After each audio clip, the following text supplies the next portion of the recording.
The Queendom of Falena, situated on the southern continent, is the oldest known nation in the Suikoden world, with its foundation dating back approximately 725 years before the events of Suikoden V, the latest entry in the timeline. Falena practices a matriarchal form of primogeniture, wherein the eldest daughter assumes the throne after her mother's death. It's currently the only known queendom in the Suikoden world and is home to the Sun Rune, one of the 27 true runes, and its unique child runes, the Dawn and Twilight runes. The queen's power within the nation is considered to be absolute, while her husband, instead of being granted the title of king, is instead given the rank of Grand General of the Falenan army, as well as being named commander of the Queen's Knights. Sons of the royal family hold no power, have no right to the throne, and have no significance to the political dealings of the nation. An old Falenan tradition involved killing any firstborn son in the royal family to prevent any disasters from striking the nation, such as, one would assume, the son attempting to claim the throne for himself from his younger sister who would be the rightful heir. A tournament known as the Sacred Games would be held to find husbands for the nation's princesses, with the victor of each tournament winning the princess's hand in marriage. Contestants could choose to fight for themselves or hire someone to fight on their behalf. This would lead to Falena's noble families entering the slave trade for the sole purpose of training gladiators to fight for them in the Sacred Games. These gladiatorial slaves would be frequently abused and mistreated by their noble masters. The heads of Falena's noble families would form the Falenan Senate. Officially, the Senate is a deliberative body that holds no real power and exists only as a forum to discuss politics and to pass on recommendations to the Queen. However, over time, as the nation's nobles grew in power, so did the authority of the Senate. And now that we've given a little overview of Falena, it's time to discuss the history of the nation. In this video, I'll be covering all major and minor events that we know of about the Queendom of Falena, from the foundation of the Queendom all the way up to the Sun Rune War in Suikoden V and everything in between. For the Sun Rune War, I'll be providing a condensed retelling of the game's main plot, as I'd very much like for you to play Suikoden V and experience it for yourself. The foundation of the Queendom of Falena. Long before the Queendom of Falena existed, the southern continent was ruled by a nation now known as the Ancient Armas Dynasty from their capital in the Amdort Mountains in central Falena. It is unknown when the Ancient Armas Dynasty was formed or for how long they ruled, but what is known is that the nation prospered thanks to the power of the Sun Rune, until one day the king was driven mad by the power of the Sun Rune and would unleash its power, turning the land to ash and destroying the entire nation overnight. An unknown number of years later, the Sindar arrived to find the land a barren wasteland. They would use the power of the Sun Rune to return the rich, green lushness to the land, restoring it to life. After an unknown number of years inhabiting the land, the Sindar would move on, continuing their travels south. According to legend, the first Queen of Falena descended to Lunas from the Ashtwal Mountains with the Sun Rune in hand and established the Queendom of Falena around 250 years before the creation of the solar calendar. Some scholars theorize that the first Queen of Falena was actually a descendant of the Sindar race, as the sealed statue of the Sun Rune bears many similarities to ancient Sindar relics. Although this remains just a theory, as no solid proof exists, as the sealed statue may have been made by the Sindar themselves. The Falenan royal family can date their lineage back 30 generations, roughly 725 years, which is 250 years before the solar calendar. However, it's interesting to note that the Athelbald family tree dates their lineage back 100 generations, roughly 2,500 years, which raises many questions. Did the Athelbalds inhabit the land during the reign of the Ancient Armas dynasty? Did they inhabit the land alongside the Sindar? Did they not arrive until after the Sindar had departed? If the Athelbald family tree is true, the history of the Suikoden world and the history of the Sindar and the Ancient Armas dynasty may date back further than many people believe. The foundation of the New Armas Kingdom. Nothing is known about Falena for the next 390 years until the solar year 140, when Halad, the chief of the Ishvak clan, would raise an army for the purpose of uniting the 5 warring clans to the southeast of Falena. The Queendom of Falena would offer Halad their support in the hopes that he would pacify the region and bring stability to their southeastern border. After more than a dozen years of war, Halad would finally unite the clans in the solar year 154 and would establish the New Armus Kingdom, declaring himself the king.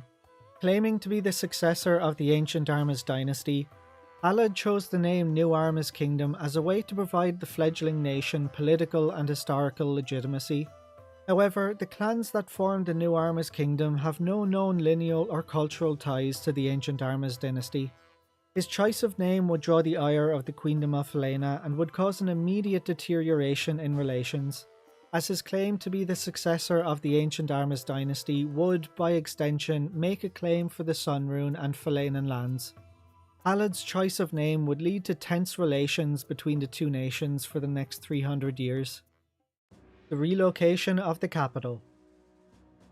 In the solar year 212, Queen Korshed would begin the relocation of Falena's capital from the city of Stormfist in the west to Sol Falena in the north. This move would mark the beginning of the new capital calendar, which would become the standard calendar in Falena. Year 0 on the new capital calendar would be 212 on the solar calendar. For the sake of consistency and avoiding any confusion, I'll continue using the solar calendar that everyone is familiar with. Alongside the relocation from Stormfist to Sol Falena, the Queen would oversee the establishment of the Queen's Knights, an elite group of warriors who would be assigned as the personal bodyguards of the royal family.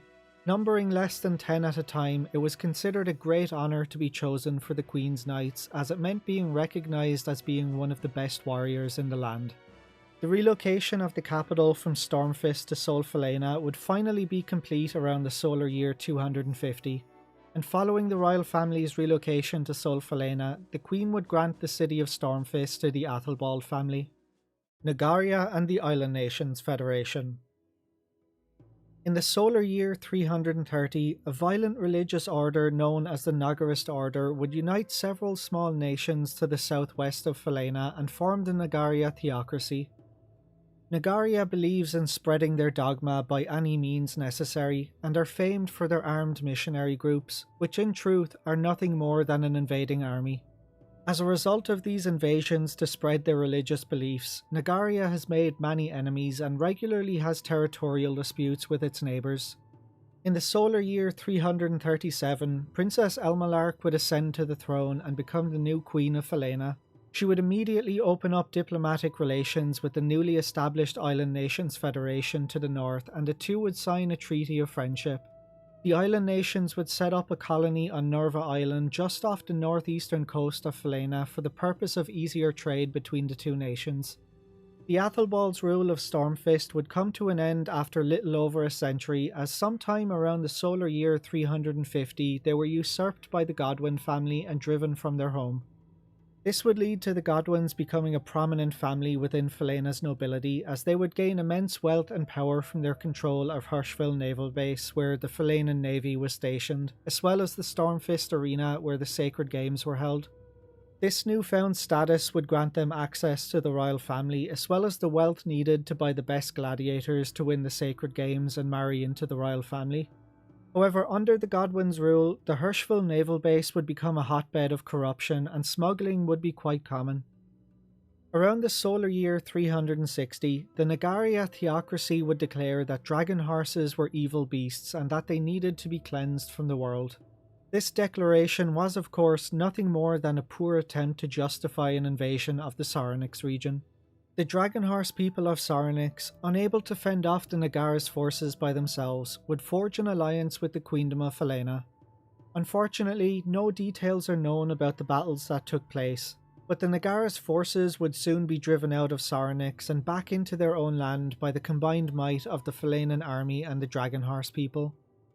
The bond formed between the Dragon Horse people and the Falenans would result in the absorption of the Sarnix region into Falena, as well as the formation of the Fatas Dragon Cavalry, which would adhere to a strict rule that only men were allowed to become Dragon Horse riders.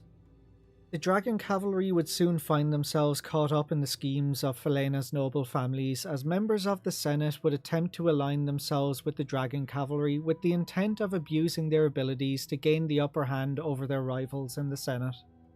Tired of being manipulated and used, the Dragon Cavalry would impose a rule of internal neutrality upon themselves. refusing to interfere with the internal politics of Falena, choosing instead to defend Falena's borders from external threats. The Queen would grant the Dragon Cavalry her blessing, having also grown tired of the Senate's meddling in their affairs. In the solar year 376, an event known as the Great Earthquake occurred when an earthquake struck the southern reaches of Falena and destroyed all land routes between Falena and Nagarea. Oddly, however, the earthquake didn't damage a single town. Even Sarnik's castle, which was close to the epicenter of the earthquake, was left undamaged. Not even the flow of the Phaetos River was affected by the earthquake. It simply destroyed the land routes along the border between the two nations and nothing more. Could this earthquake have been caused by Nagarea themselves, a desperate attempt to close off all routes and prevent any retaliation after they lost the war with Falena? Following this earthquake, Nagarea supposedly became an insular, isolationist nation. However, almost 75 years later, the New Armis Kingdom view Nagarea as their mortal enemy, and the Lindworm Mercenary Brigade, a mercenary force out of the Kingdom of Zealand, are said to be highly popular amongst Nagarea's enemies. This would indicate that Nagarea is still actively sending their armed missionary groups into neighbouring nations along their southern and eastern borders beyond what the map shows. The Royal Family Succession Conflict. During the early 400s, Falena was ruled by Queen Olazeta. Olazeta reigned through a turbulent time in the nation's history. During this time, the Falenan Senate would begin to grow in power thanks to the influence and wealth the noble families now held. In the late 420s, Olazeta's youngest daughter Falzram, who was married to Kaus Barrows, would conspire with Solemn Barrows and begin manoeuvring to win over the majority of the Senate. Falzram wanted to pressure her older sister Sharawar, the heir to the throne, who was married to Mardas Godwin, to give up her right of succession so that she may claim the throne for herself. According to royal practices, Haswar, the daughter of Sharawar, should be next in line to have her sacred games held to find her a husband. However, Falzram and Solemn Barrows would begin to pressure Queen Olazeta into holding the sacred games to find a husband for Falzram's daughter Arshtat instead. Falzram was attempting to establish legitimacy for a claim to the throne by finding her own daughter a husband first. Olazeta, old and no longer having the strength to deal with her daughter's feud, would reluctantly agree to Falzram's plan. The sacred games would soon be held, however, much to the dissatisfaction of the Godwins and the Barrows, the tournament was won by a foreigner named Ferid. Ferid was the son of Skald Egan, the admiral of the island nation's navy. Ferid chose to keep his identity a secret to prevent people from thinking that the island nations were attempting to interfere with Falenan politics. Ferid and Arshtat had actually met years prior to the tournament when Arshtat was travelling overseas and the two would quickly fall in love. Ferid's success in the tournament would calm the tense situation within the nation. The Barrows and the Godwins were involved in a strong rivalry, and some feared that if either the Godwins or the Barrows had won, that the nation may have plunged into civil war, with the losing faction feeling like they'd have to strike now or forever lose their influence. Around this time, an incident occurred in Stormfist in which many of the gladiatorial slaves managed to escape from their noble captors. This led to the sale and abuse of slaves by Falena's nobility becoming even more prevalent. Queen Olazeta would pass away in the solar year 438, and with no queen on the throne and the nation still in its mourning period, conflict would break out as her two daughters Sharawar, who was backed by the Godwins, and Falzram, who was backed by the Barrows, would both make use of Nethergate, an organisation of highly trained assassins under the command of the royal family, to commit assassinations on both sides of the conflict to tip the balance of power in their own favour. While the conflict never escalated into open warfare, the blood spilled on both sides by Nethergate was considerable. Sharawar lost her husband Mardas Godwin, and Falzram lost her husband Kaus Barrows. Marskal Godwin, the head of the Godwin faction, would lose his wife Rosalind, and Solemn Barrows, the head of the Barrows faction, would lose his eldest son Hiram. Many other unnamed nobles lost their lives during this conflict. Sick and tired of the conflict that plagued her family and no longer having the will to continue, Sharawar relinquished her right to the throne. Unfortunately for Sharawar, Falzram had grown paranoid due to the conflict, and believing this to be a trick, would have her sister and many of her supporters assassinated by Nethergate. Sharawar's death would mark the end of this bloody conflict, as Falzram would take the throne she had her eyes on for so long. Arstad's ascension and the Arma's invasion. Queen Falzram's reign would be short-lived, as she passed away from illness only 2 years into her reign in the solar year 440, and would be succeeded by her eldest daughter Arstad. Arstad, her younger sister Cyaleeds, and their cousin Haswar, the 3 surviving members of the Falenan royal family, vowed never to repeat their mother's mistakes. Cyaleeds and Haswar would both swear to never marry or have children in order to prevent another bloody succession conflict. As a result of this, Cyaleeds would call off her engagement to Gazelle Godwyn. Only a year into Arstad's reign, in the solar year 441, the New Arma's kingdom, under the command of an unnamed king that was favoured by the hardline pro-war Darja clan, was hoping to take advantage of the weakened Falena thanks to Falzram's bloody rise to power and her unexpected death, and would invade eastern Falena. Ferid Egan, commander of the Queen's Knights, would lead the Falenan army, with Raja commanding the navy and Lucretia Merces, who was the Godwyn's personal tactician, serving as the strategist. Unfortunately, very little details of this conflict exist, except for that it lasted only 1 month thanks to the strategies of Lucretia Merces. What is known, however, is that Armas held the numerical advantage, outnumbering the Falenan army, and that they would employ brutal tactics, sacking the lands of eastern Falena as their armies marched through. Dilber Novum, a general of the Falenan army, became so enraged by the tactics employed by the Arma's forces and would deviate from Lucretia's strategy and charge the enemy alone. Dilber's unit was quickly surrounded and his defeat looked certain until he was rescued by a valiant charge led by Marscal Godwyn. Dilber would feel indebted to Marscal for saving his life and would become his loyal ally. Despite being greatly outnumbered, the Falenan forces would emerge victorious, successfully repelling the Arma's forces thanks to the skilled leadership of Ferid and the strategies of Lucretia Merces. Following his failure in his campaign to conquer Falena, the Arma's king would be deposed and the more moderate Jalet of the Ishvac clan would be declared the new king of Armas. Raja, the admiral of the Royal Navy, would retire from her position and move to Rathfleet after the war. She would be succeeded by her apprentice, Baram Luger. The war would also leave the ranks of the Queen's Knights depleted, as only 3 knights would survive the war: the commander Ferid, Gallian, and Zahak. Arstad and Ferid were able to take advantage of their newfound popularity thanks to their success in the war with Armas. Together they introduced massive political and social reforms by putting an end to gladiator abuse and curbing much of the slave trade. Although they couldn't end it entirely, as by this point in time the Senate held too much power, and as a result Arstad was forced to perform a delicate balancing act between appeasing the nobles' demands and implementing her own policies. Arstad and Ferid would also disband Nethergate. Of the 5 heads of Nethergate, only Oboro, head of the intelligence division, agreed to the dissolution. Inoyagi, head of the sabotage division, would resist the order and instead chose to commit suicide. Kayanu, head of assassin training, and Takafutsu, head of assassination duties, would flee to Nagarea, while Surinami, head of the drug development division, would go underground and disappear. Following their dissolution, the Godwyns would secretly reorganize the remnants of Nethergate as their own private army. A short time later, Ferid would find a young girl named Mizmar who had been abducted as a child and raised by Nethergate to become an assassin. She had almost completed her training by the time the organization was disbanded.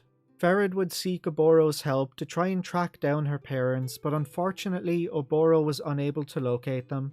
Ferid would then name this girl Leon, taking her in and allowing her to train as a Queen's Knight apprentice while acting as the bodyguard of his son, Freydor. Over the next few years, the ranks of the Queen's Knights would be replenished with the recruitment of Elenia, Kyle and Miyakis. The Lordlake Uprising. 6 years after the Arma's invasion, in the solar year 447, the Barrows faction would begin construction of a dam near Lordlake. This dam would have caused great environmental damage to Lordlake, as well as causing economical and social strife. The people of Lordlake marched to the still under construction dam to peacefully protest, but Yoram Barrows, who commanded the garrison at the dam, would attempt to forcefully disperse the protesters and ordered his men to attack. As Yoram was ordering his men to attack, Rodney Roveray, the Lord of Lordlake, was attempting to calm things down. The Barrows men would attack, and this would turn the protest into a riot, and the Barrows garrison was quickly overwhelmed and the dam was destroyed.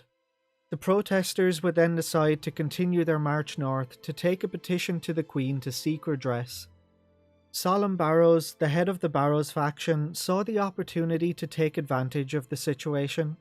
He would have some of his own men mix in with the protesters, and once they reached the East Palace, they were ordered to instigate a riot and steal the Dawn Rune. At the same time, the Godwin faction, led by Marscal Godwin, would form a plan to steal the Sun Rune. But Lucretia Mercez, the Godwin strategist, upon discovering Marscal's plans, would betray him and advise Queen Arshtat to bear the rune herself in order to protect it and to thwart the Godwin's plans. Arshtat would bear the Sun Rune, and while this did protect the rune from being stolen by the Godwins, Arshtat would become influenced by the rune's power, leading to her becoming mentally unstable and prone to bursts of anger. News would soon reach Arshtat about the theft of the Dawn Rune from the East Palace, and Arshtat, under the influence of the Sun Rune, would unleash the rune's power on Lordlake, scorching the earth around the town, drying up the lake and turning the land into an arid wasteland. Lord Rodney Roveray, the Lord of Lordlake, friend and supporter of the royal family, despite his innocence, would be charged and found guilty of treason for his role in the riots and the theft of the Dawn Rune. He and his entire family would then be executed. The Barrows, in an attempt to cover up their role in the riots and the theft of the Dawn Rune, and the Godwins, covering up their attempted theft of the Sun Rune, would both push to have Lordlake punished even further. Doctors were forbidden from practicing in the town, and those who attempted to help the people of Lordlake were stripped of their medical license. The Godwins would construct Hatred Fortress where the Barrows Dam previously stood, depriving Lordlake of fresh water. The destruction of Lordlake and the loss of the Roveray family, who had been fiercely pro-royal, would lead to an increase in power for both the Godwins and the Barrows factions in the Senate. Shortly after the destruction of Lordlake, Lucretia Mercez would be imprisoned. Supposedly her imprisonment was for questioning Queen Arshtat's excessive punishment of Lordlake, but the truth is she was imprisoned to protect her from being executed by the Godwins.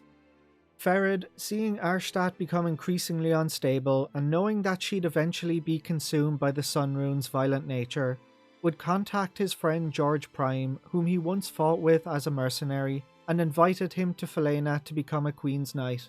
Ferid had invited George for one reason only, that if Arshtat was ever to fall irreversibly under the influence of the Sun Rune and lose control, that George was to kill her in order to prevent another situation like Lordlake, or worse. The Sun Rune War. As I mentioned at the beginning of the video, I'll only be providing a condensed summary of the Sun Rune War by focusing on the major details of the war. This is the war that takes place in Suikoden V, and I'd very much like for you to play the game and experience it for yourself. Sometime before the events of the Sun Rune War, the Barrows faction would begin putting pressure on the Queen to hold the Sacred Games to find a husband for her daughter Limslea. Limslea was only 10 years old, and her parents were strongly against the idea, but they were unable to resist the demands of the Barrows faction as the Senate had grown too powerful, and reluctantly they agreed to hold the Sacred Games. The Godwins would be represented in the tournament by a man named Kilderic, a member of Nethergate who the Godwins had secretly reformed, while the Barrows were represented by a slave gladiator named Zagai. Zagai would be caught up in a Godwin plot and be found talking to supposed Arma's informants who tried to convince him to assassinate the Queen. Zagai would be disqualified, and as a result, the Barrows family were eliminated from the tournament. Kilderic, who represented the Godwins, would go on to win the tournament, resulting in a victory for the Godwin family. With the Godwins victorious, Gazelle Godwin would win Limslea's hand in marriage. Gazelle, who had been previously engaged to Lim's aunt, Cyledes. An engagement ceremony would be held for Gazelle Godwyn and Princess Limslea at the Sun Palace in the capital of Sol Falena. During the ceremony, the Godwyns would launch a surprise attack at night and lay siege to the Sun Palace. Elenia and Zahak, two Queen's Knights sworn to protect the royal family, would betray them and side with the Godwyns. The royal forces would be overwhelmed thanks to the power of Nethergate's assassins. Both Ferid, the commander of the Queen's Knights, and Queen Arshtat would lose their lives in the attack. Princess Limslea would be taken hostage by the Godwyns, and Queen's Knights Gallion and Miakis would be forced to surrender. Prince Freydor would manage to escape the palace with his aunt Cylides, his bodyguard Leon, as well as the Queen's Knight George Prime. Heading east, the prince would encounter Boswild, the lord and commander of Estrise, who would invite him to Rainwall to meet with Solemn Barrows. Shortly after arriving in Rainwall, the Godwyns would send a small force of 300 men to arrest the prince and his aunt Cylides. The prince would lead the combined forces of Rainwall and Estrise, successfully defeating the small Godwyn force. Following this battle, Dain, the commander of the Sable forces, would arrive in Rainwall to pledge his aid to the prince. Seeking more allies, the prince would travel to Rafleet, but Raja, the former admiral of the Royal Navy and leader of Rafleet, would refuse to offer Rafleet's aid so long as the prince is aligned with Solemn Barrows, as she didn't want her people to become pawns of the nobles. Failing to secure an alliance, the prince would return to Rainwall, where Solemn Barrows would attempt to convince the prince to marry his daughter Lucerina. Later that night, the prince and his group, frustrated with Solemn Barrows bossing them around, withholding information and treating them as figureheads for his own rise to power, would realise they needed a strategist of their own. Cylides would recommend Lucretia Merces, the Godwyn's former strategist. The next morning, the prince would break into Agate prison to break Lucretia Merces out, enlisting her aid. After escaping the prison, they would discover Barham Luger's fleet sailing towards Rafleet. The prince would make haste back to Rafleet to lend them his aid. There, Raja would reveal that Barham Luger had delivered an ultimatum: surrender and swear allegiance to the Godwyns or be subjugated by force. Lucretia would then order the sluice gates to be closed, lowering the water levels of the Phaetus River. Barham, believing the river to be deep enough, would order his ships to advance and fall right into Lucretia's trap. Half of his fleet would be caught in the wreckage from the dam that the Barrows attempted to build 2 years prior during the Lordlake Uprising. The panicked remainder of Barham's fleet would be easily picked off and Rafleet would be victorious. Thanking the prince for his aid and no longer having the option of remaining neutral, Raja would promise Rafleet support to the prince. With support for the prince growing, Lucretia, who never trusted Solemn Barrows and always suspected him of being involved in the Lordlake Uprising, would enlist the help of Aboro, the former head of Nethergate's intelligence division, now turned detective, to launch an investigation into the Lordlake Uprising.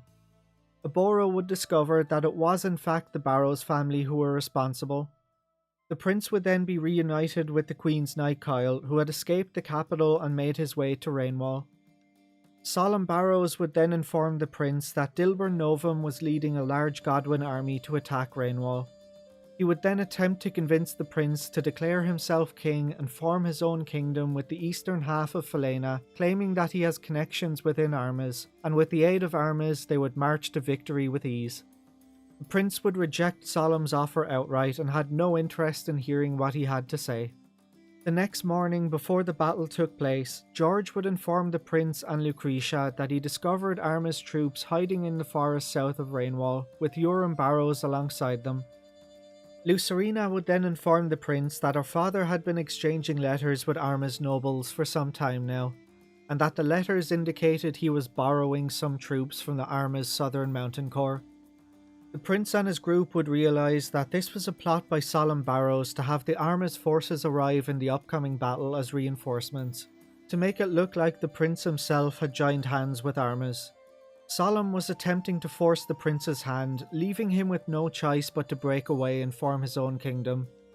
Solemn then planned to have the prince assassinated so that he would become the ruler, with Eastern Falena acting as a vassal state of the new Arma's kingdom. When the battle began, Lucretia would inform the prince to march his men towards the southern forest and sent a messenger to Dilber Novum informing him of the presence of the Arma's soldiers. The prince and Dilber would agree to a temporary truce to take out the Arma's forces. Lucretia would advise the prince to hold back his men to spare as many of their own troops as possible and allow Dilber and the Godwin forces to charge first. Overpowered by the combined might of Dilber and the prince, Jidan and the Southern Mountain Corps would retreat and be pursued by the Sable forces led by Dain. And with Dilber's men having suffered many casualties, he would withdraw from the battle to inform the Godwins of Armas's involvement. Following the battle, Solemn Barrows was visibly shaken now that his plan had begun falling apart. Then a panicked and humiliated Urim would arrive, and without paying attention to who was in the room around them, would demand that his father use the Dawn Rune. Lucerina would ask the prince to follow her to the basement where she believed the Dawn Rune to be hidden. There they would discover the Dawn Rune, which would choose the prince as its bearer. Solemn would then be confronted by the prince and the leaders of Estrise and Rathfleet about the theft of the Dawn Rune. Aboro would then arrive along with a man called Norden, who served under Urim Barrows during the Lordlake Uprising. Norden would reveal that Urim and Solemn were behind everything that happened. Solemn would then lose the support of his biggest allies, who would all choose to side with the prince. Even his own daughter would abandon him in disgust. The prince then travelled to Rathfleet and agreed that the next course of action should be to destroy Hatred Fortress and restore the flow of fresh water to Lordlake. The prince would then seek out the aid of the Beavers, who were forced by the Godwins to construct the fortress 2 years ago. Meanwhile, the prince, under Lucretia's advice, would travel to the Sindar ruins at Ceres Lake to meet a scholar named Zweig. Rathfleet would then engage the Godwin fleet stationed at Hatred Fortress, and with the Godwin fleet defeated, the prince's forces would set fire to a ship filled with oil barrels and ram it into the fortress. The garrison at Hatred Fortress, that consisted primarily of recent conscripts, would panic and flee the fortress. The prince would then use the Dawn Rune to activate the sluice gates in the Sindar ruins at Ceres Lake, unleashing a huge wave that would destroy Hatred Fortress. The barrier the Beavers had built would slow down the water and protect Lordlake from the debris. With Hatred Fortress now destroyed and the Phaetas flowing through Lordlake once again, the water levels of Ceres Lake would drop and reveal an ancient Sindar castle hidden within the lake. This castle would become the headquarters of the prince's loyalist army in their war against the Godwins.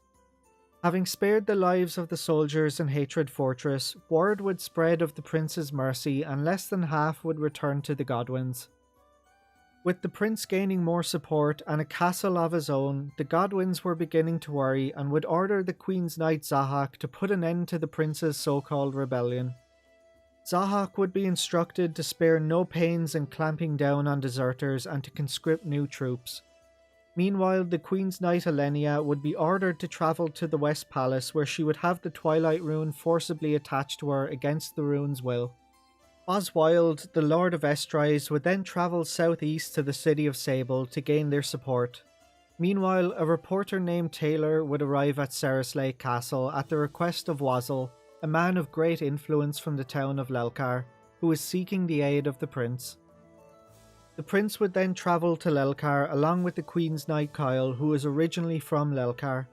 Lelkar consists of 3 separate islets on the Phaetas River, and due to the flip-floppy nature of De Beers, the Lord of Lelkar, supporting whoever had the current advantage in the Senate, Lelkar had become a divided town, with the western islet supporting the Godwins, the central islet supporting the royal family, and the eastern islet showing a dislike of the Godwins but as of yet unwilling to oppose them. The only thing that kept the town united was the people's disdain of De Beers, but he would flee upon hearing of the prince's growing influence and his army being within striking distance of Lelkar. This would cause the town's different islets to be at odds. Upon arriving in Lelkar and meeting Wazel, the leader of the central islet, the prince would discover that Orok, the leader of the western islet, was abducting and forcibly conscripting many of the town's young men into the Godwin army. Meeting with Volga, the leader of the eastern islet, and learning of where the abducted townspeople were being kept, the prince would head towards the western islet, breaking into Orok's home and freeing the townspeople.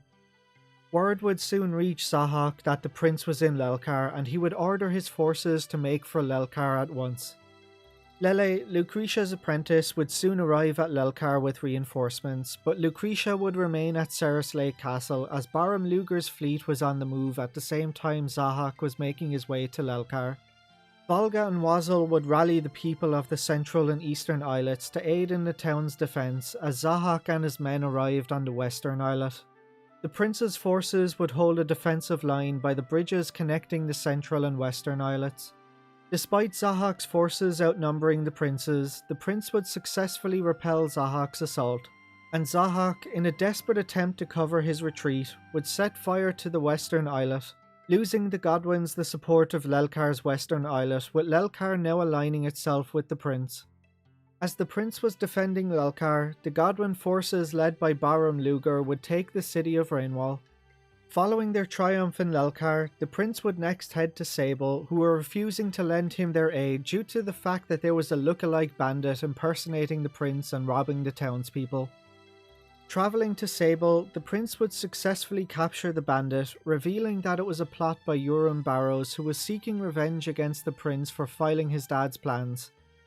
Having gained the support of Sable, the prince would return to Lake Ceres Castle to finally catch some rest. But the prince would be awoken at night as the sky turned red. The beaver village to the south had been attacked and set aflame by the Godwins, who ordered Nethergate to exterminate them. The prince would lead a quick rescue and save the beavers, resulting in the beavers officially joining the prince's army. The Godwins, becoming more and more worried with the prince's ever-growing support, would push through with the marriage between Gazelle and Limslea, and hold a coronation ceremony for Lim, attempting to legitimize and tighten their grip on power. The Godwins would invite emissaries from all of Falena's neighbouring nations to the ceremony, hoping to forge alliances to deal with the prince and his army. Lucretia, ruling out Nagarea and the Dukedom of Gaian as possible allies for the Godwins, would send the prince to Nerva Island to meet with the representative of the island nations. The representative sent by the island nations was none other than Admiral Skald Egan, the father of Ferid and the prince's grandfather. The prince, however, was unaware of Skald's true identity. Skald would inform the prince that the island nation view what's happening in Falena as an internal issue and that he's unable to get involved. He also revealed that there are some people of power and influence within the island nations who have ties to the Godwins, but that he would do everything within his power to maintain the island nation's neutrality. He would, however, also convince his daughter Bernadette, the prince's aunt, to lend her assistance. With Limslea now the queen, Gazelle Godwin has officially assumed the position of commander of the Queen's Knights. Correctly guessing that the prince's next target would be the fortress town of Dorat, the Godwins' second largest stronghold in western Falena, Gazelle would order Elenia to travel to Dorat and command its defence. Miakes, Limslea's former bodyguard and Queen's Knight, would be ordered to accompany Elenia against her will. Lucretia would send a Boro along with the reporter Taylor to Dorat in advance of the assault. There they'd spread the news of how the Godwins burned the western islet of Lelkar to the ground to cover their retreat, which would spread panic amongst the townspeople of Dorat. During the assault on Dorat, Aboro's assistants, Shogure and Sagiri, would start a small controlled fire with lots of smoke. This would scare the townspeople into thinking the Godwins were trying to burn the town down, just like they did with Lelkar. In their panic, the townspeople would break through the Godwin lines and storm the town's gates, allowing the prince's forces to enter. Upon taking the city, the prince would face off against Elenia, who showed poor control of the Twilight Rune, and just before she could be defeated, she would be rescued by a member of Nethergate and flee the city. The prince would then be reunited with Miakes and she would join his cause. Sometime after the fall of Dorat, Queen Limslea would declare that she would lead the army herself and launch an attack on her brother's forces. This was a desperate plan by Limslea to get close enough to her brother to be rescued. Zahak, Elenia and Gallion would all accompany Lim during the upcoming battle. The prince would go on the offensive as his forces attacked the Godwin encampment, and after overcoming the Godwin forces, the prince would lead an assault on the Queen's camp in an attempt to rescue his sister. But just before Lim and the prince could be reunited, Leon was stabbed in the back by a member of Nethergate, and the prince would then be betrayed by his aunt Sialides, who grabbed Lim and fled, bringing her back to the Godwins. Following this battle, the Queen's Knight Galleon would then switch sides and join the prince. Fearing that the Godwins would now ally with a foreign power in their desperation, the prince travels to Soranik's castle to enlist the aid of the Dragonhorse Cavalry. Craig Laden, the commander of the Dragonhorse Cavalry, assures the prince that should the Godwins align with a foreign power, that they will ride to his aid. Upon returning to Lake Castle, Lucretia informs the prince that Dilbur Novum and Baram Luger are launching a full-scale attack on the city of Dorat, along with the newly appointed Queen's Knight Kilderic, the bloodthirsty psychopath assassin from Nethergate. And worse, that the Godwins have aligned themselves with the new Arma's kingdom. The Arma's Southern Mountain Corps are marching on Sable, and the Arma's Western Marine Corps are sailing to Estrise. A carefully planned three-pronged attack.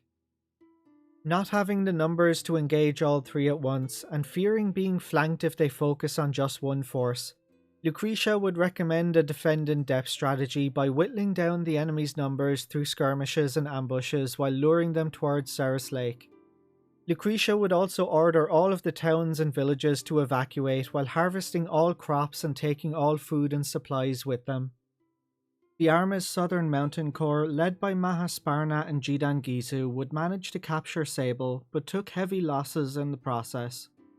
Meanwhile, the Arma's Western Marine Corps, under the command of Shula Valya, would dock in the city of Estrise, but he would refuse to advance his troops beyond the docks and showed no interest in engaging the Estrise forces in battle. Meanwhile, the Godwin forces led by Dilbur, Baram and Kilderic would recapture the city of Dorat and be welcomed back by a minority of townspeople who still supported the Godwins. Kilderic would then start killing civilians, accusing them of being traitors and having them hung in the town square as an example to what happens to those who betray the Godwins. With no sign of the Dragon Cavalry arriving to aid against the invading Arma's forces, the prince would once again travel to Soranik's castle to seek their help. Craig would inform the prince that he would have to break his promise and that the Dragon Cavalry would not be riding out. The prince would then return to Ceres Lake Castle. With the Godwin's men marching on Lelkar and the Arma's Southern Mountain Corps advancing on Lordlake, Lucretia would recommend the prince dispatch forces to both towns to engage the Godwin and Arma's armies until civilian evacuations are complete. With the Godwin and Arma's forces now advancing on Ceres Lake Castle, Lucretia would once again inform everyone to take all food and supplies and evacuate. The prince and his forces would then take shelter with the cave dwarves to the west.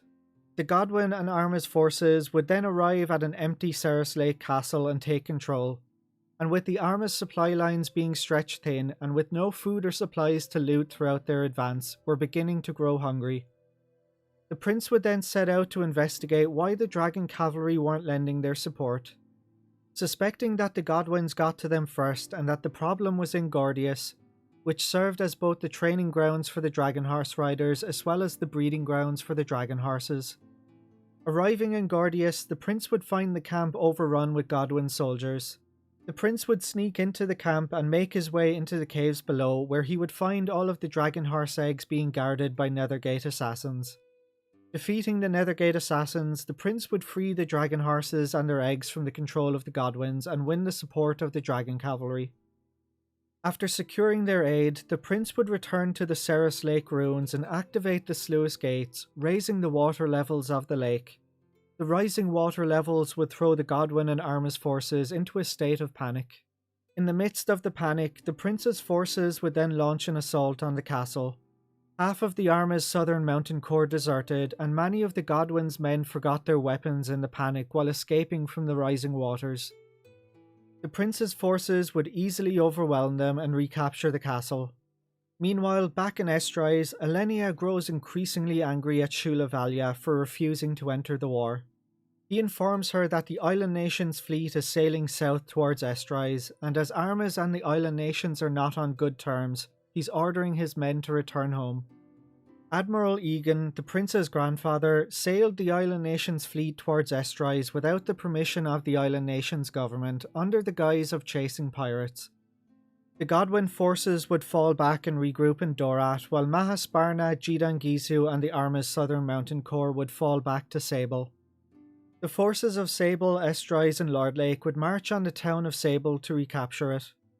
Mahasparna, commander of the Arma's Southern Mountain Corps, would flee during the battle and seal off the border behind her, leaving her men behind to be slaughtered. Upon her return home to Armas, she would be blamed for their failure and executed. This would lead to a decrease in power for the pro-war Darja clan and increasing the power of the more moderate Ishvak and Madra clans who wished for peace with Falena. Simultaneously to the assault on Sable, the remainder of the prince's forces would engage the Godwins at Dorat. Despite a fierce defense from the Godwins, the prince's forces would triumph and successfully recapture the city. Baram Lugar, admiral of the Falenan navy, would sacrifice himself to cover the retreats of Kildaric and Dilber. Shortly after returning to Ceres Lake Castle, Craig Laden would inform the prince that scouts he had sent to investigate Stormfist were attacked by powerful magic. Believing it to be the Twilight Rune, the prince would mobilize his forces and march on the city of Stormfist. Kildaric and Dilber would march their forces to meet the prince outside the city, but a revolt by the city's slave gladiators who rushed to the aid of the prince would throw their lines into confusion, which would allow the prince to defeat the Godwin army. Defeated, both Dilber and Kildaric, along with the remnants of their army, would withdraw into the city. Kildaric laid an ambush in the arena, attempting to lure the prince in where he would be killed in a hail of arrows. Walking into the trap, the prince would be saved as Cyaleides, the new bearer of the Twilight Rune, would kill the Godwin soldiers. Kildaric would then face off against and be killed by the prince. The prince would then head towards Stormfist Castle where he would encounter Dilber Novum, and Dilber too would perish at the hands of the prince. Inside the castle, the prince would encounter Cyaleides, who managed to flee and return to Sol Falena. The Godwins, realizing they can no longer hold Rainwall and their rural territories, would order all of their forces to Sol Falena in preparation for the upcoming battle. Cyaleides volunteered to oversee the withdrawal of Godwin troops from Rainwall, but her real reason for doing so was so that she could kill Solemn Barrows and bring an end to the Barrows faction. The prince's forces would soon arrive at Sol Falena, surrounding the city and attacking from all sides.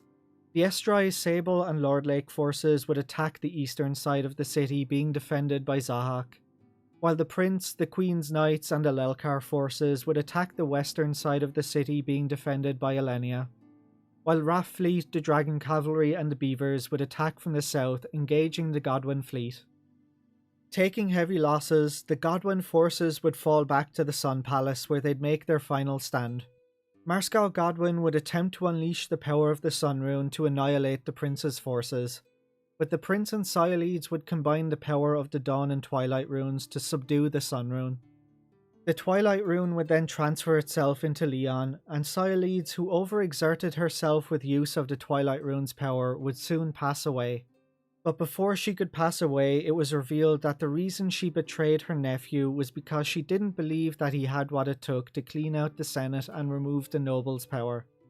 The prince would then lead the final assault on the Sun Palace, where they would defeat the last remnants of the Godwin's army. Zahak, Elenia and Gazelle Godwin would all lose their lives in the assault, and Limslea would finally be reunited with her brother. Marscal Godwin, however, would manage to escape from the Sun Palace with the Sun Rune and head north to the Sindar ruins in the Ashtwal Mountains along with the leader of Nethergate. The prince would pursue him, defeating him and reclaiming the Sun Rune for the royal family. The Godwins now defeated, peace was finally restored to the nation. Following the events of the Sun Rune War, Queen Limslea would declare the results of the Sacred Games and her marriage to Gazelle Godwin invalid. She would then oversee a series of reforms, abolishing the Sacred Games and announcing that she will choose her own husband at a later date. She would also disband the Falenan Senate, removing the last shred of power that Falena's noble families held. In place of the Senate, Limslea would create a parliament with elected representatives from every town across the nation, including the Beavers and the Dwarves. For the first time in the nation's history, the people would have their voices heard. With the sacred games abolished and the nobles now out of power, slavery would finally come to an end within the nation. Limslea would also remove the long-standing tradition of the Queen's husband being named Commander of the Queen's Knights and Grand Commander of the Falenan army. She would instead name her brother Freydor as the new commander. The rank would from now on be earned on merit. Craig Laden, the commander of the Dragon Cavalry, would retire from his position and be succeeded by Rahal. Rahal, who had grown frustrated with Craig's strict adherence to the rules throughout the war, would reform the cavalry, implementing many changes, including ending a long-standing tradition that women could not enter their ranks. The first female dragon horse rider would be Lun from Raftfleet. Shula Valya, the commander of the Arma's Western Marine Corps, would help forge a pact of friendship between Armas and Falena, helping put an end to the two nations' 300 years of problems. He would then reside in Falena, where he served as the Arma's ambassador. And there you have it, the known history of the Queendom of Falena. I debated with myself about whether or not to include the Sun Rune War, as that's the war that takes place in Suikoden V. But I opened up a poll and an overwhelming majority of you wanted me to include it. Despite the results of the poll, I was reluctant to include it because to fully explain the war in detail, it would have added over an hour to the video, which is way too much editing. Even this condensed retelling added nearly an extra half hour to the video, so hopefully its inclusion was worth it. Anyway, that's it for this video. If you have any other topics you'd like me to make videos on, whether they're lore videos about nations, factions, or characters, or discussion videos about specific topics, or even more theory videos, let me know in the comments below. Thanks for watching guys, and I'll catch you on the next one.